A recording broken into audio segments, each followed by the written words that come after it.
Hey everyone, it's Blair here at Time Trades. Thanks for joining me today. This is your weekly video for Sunday, January 22nd. Okay, we're going to start as usual with a review of last week's forecast. And I am going to bring up TradingView here, and we're going to take a look in detail at this forecast. So let's just clean things up a little bit here. And we are going to go to a daily view. And we can see the forecast that I shared on last week's call. So what we see here is the arrow that we drew last week.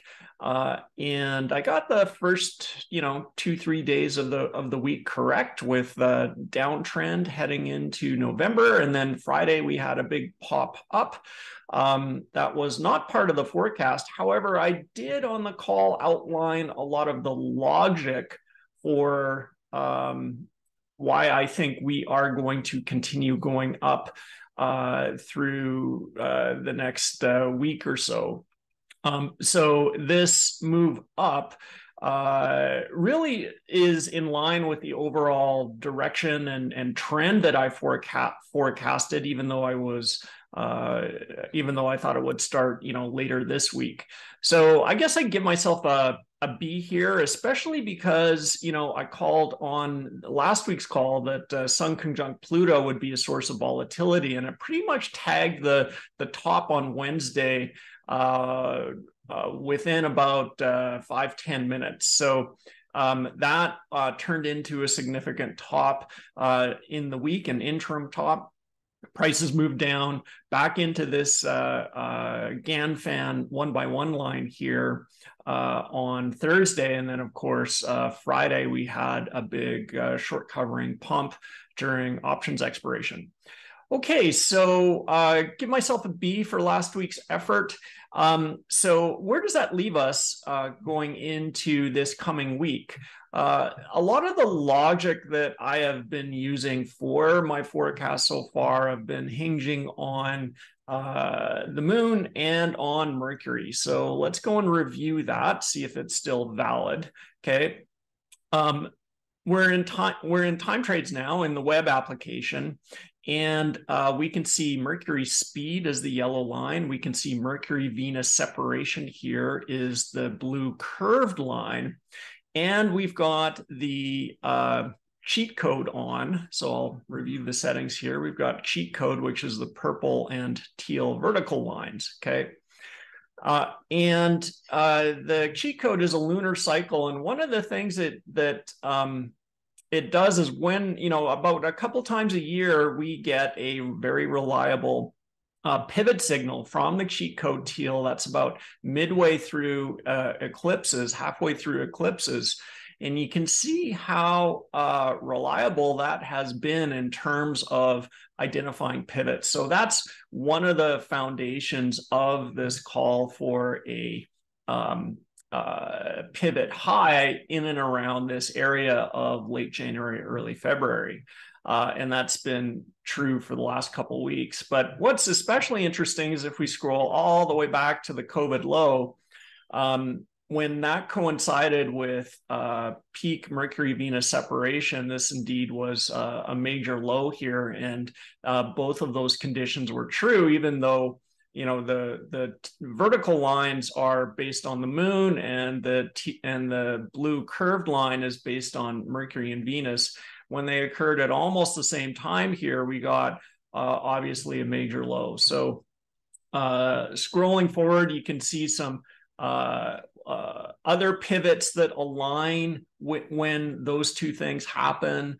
And that's the situation that we're in now as we go forward into late January.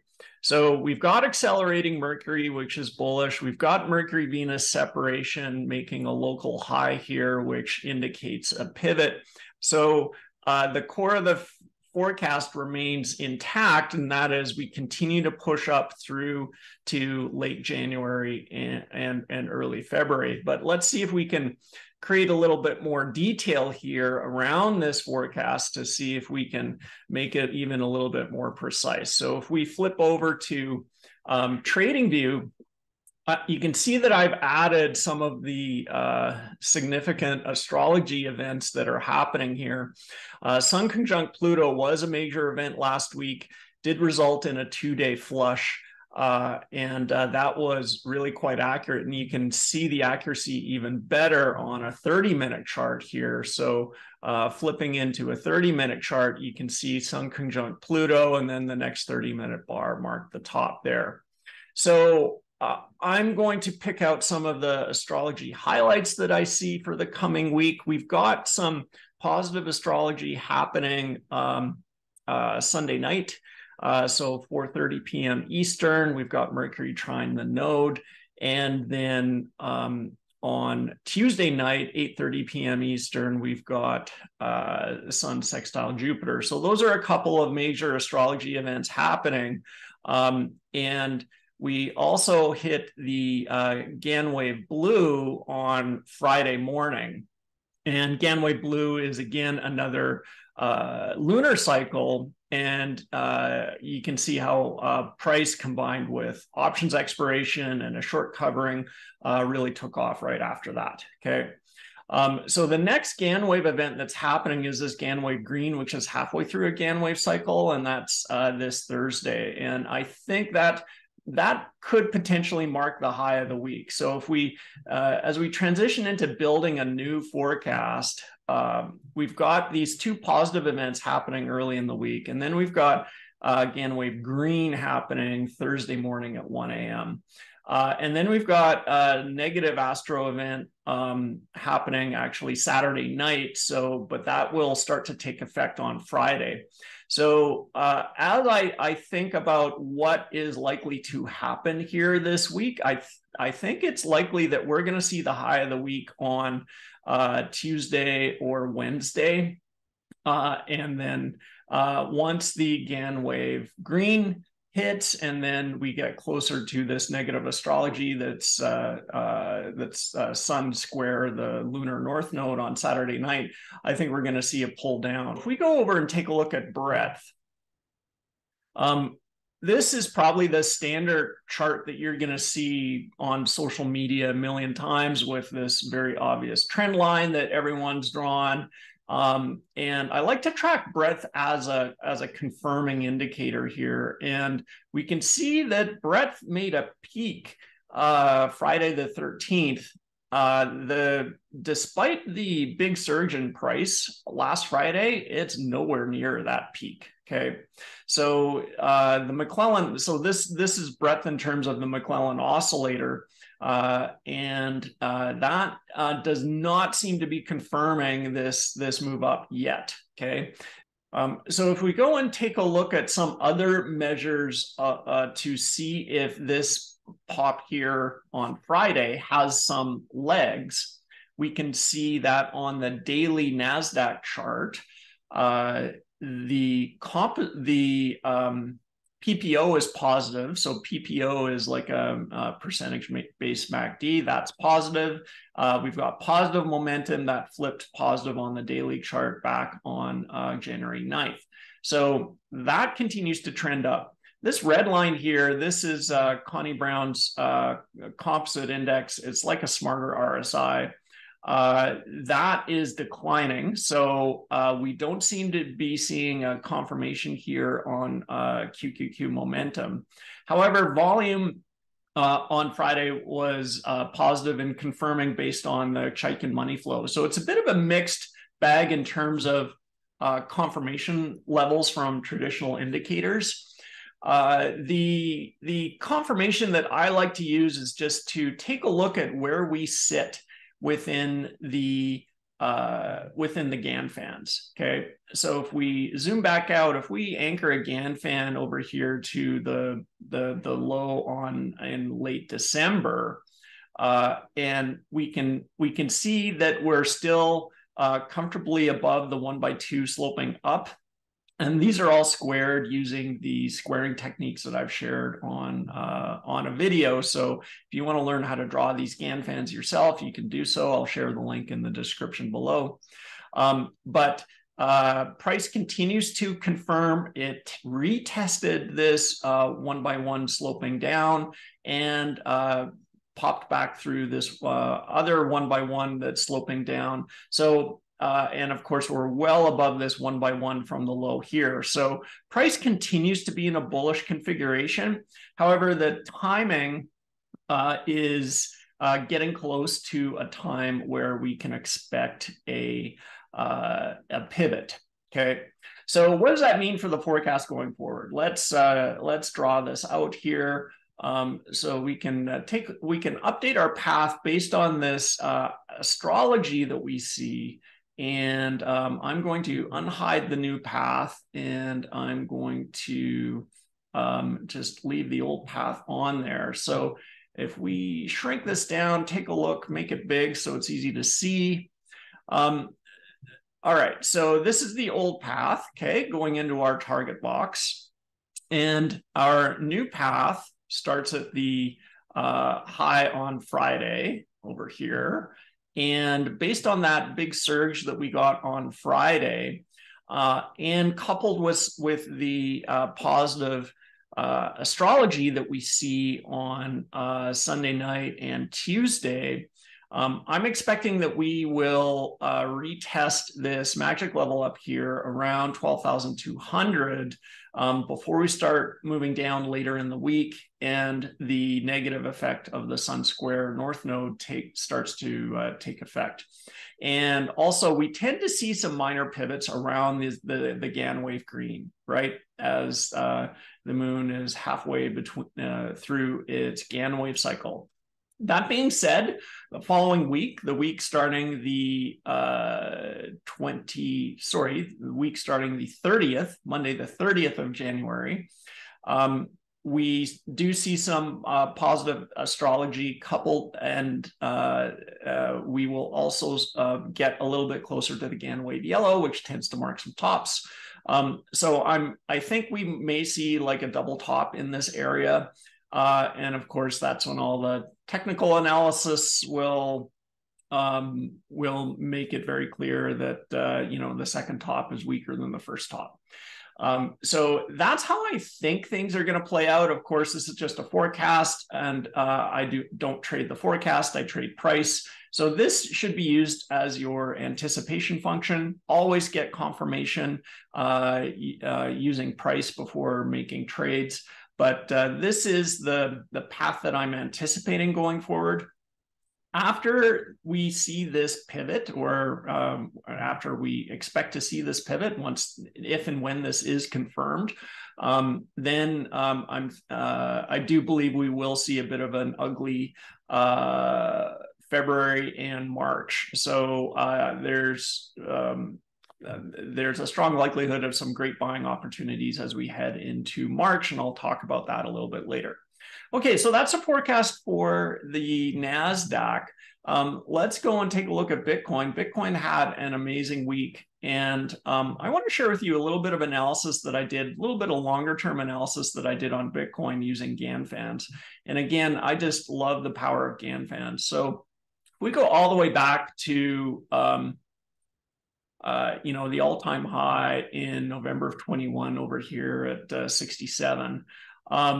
And if we draw a Gann fan down, and again, the method for drawing this, there's a link to a video in the description below. So we draw a Gann fan down from here, intersects the secondary high at 47, okay? Then if we anchor a new Gann fan going down from here at 47, we can see how that creates a set of lines coming out. But what's really interesting is how price dropped down, crossed the this is like a 2x1 down this turquoise or green line, okay, crossed this is a bullish, this is bullish here. I mean, it crossed it here as well, but then of course price failed and dropped right through it. But the second time it crossed through it, and it succeeded in staying above this 2x1 down. Price retested the magic level here at 24.6, okay, and then got rejected as it typically would be on its first try. It's hard to cross a magic level. And then price came down here, stabilized again at 18K, but then crossing the 1 by 1 here is also significant. It's subtly bullish, and you wouldn't call this price action bullish around here unless you have Gann Fans on your chart, right? So this just indicates the passing of time, right? And in Gann's analysis, time equals price. So just the simple passing of time with price going sideways and crossing this important 1 by 1 angle is an indicator of a bottoming process. Price came up and then dropped down, retested the 1 by 1 down here. So this is a critical bit of confirmation that this bear move down is weakening, is ending, because now price is above this 1 by 1, right? Even though it's still going down, it's in a downtrend, price has now spent enough time going sideways, crossed the 1 by 1, came down for a retest, that it's now in a more bullish orientation, okay? And now we've got the reverse, where if you put a Gann fan on the most recent high here, and we can see when price crosses this 1 by 1, again, same thing. It's spending time going sideways, completing the bottoming process, consolidating here at lower levels. And then most importantly, it's no longer going down.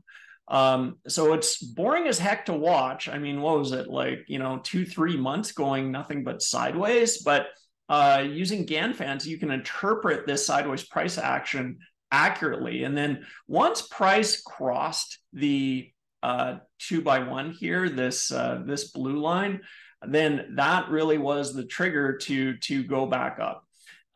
And we can see here how it's comfortably above the latest 1 by 1 drawn from December 31st. So this is why I love Gann Fans. They're going to be a core part of my analysis going forward. The crossing of multiple 1 by 1s going down was a pretty key indicator in advance of a mature bottoming process, and that price was basing and ready to go back up again. So now here we are with Bitcoin surging. I think everyone's getting a little bit bulled up. What I am looking at is this green circle up here around 24.5, which is this important magic level. And again, I don't think it'll cross this magic level on the first try. There's a lot of resistance in the area.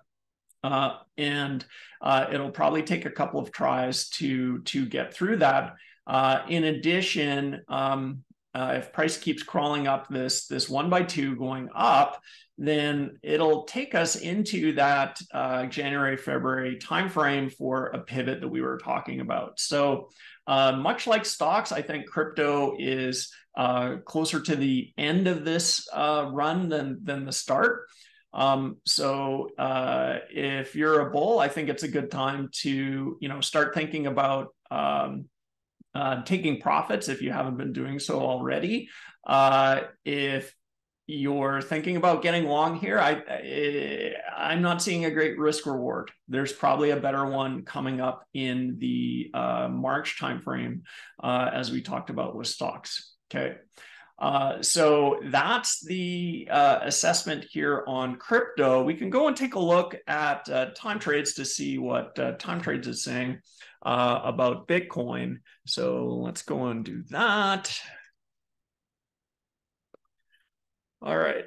So when it comes to Bitcoin, again, we've got this surge up. We've got our overhead resistance around 24.5.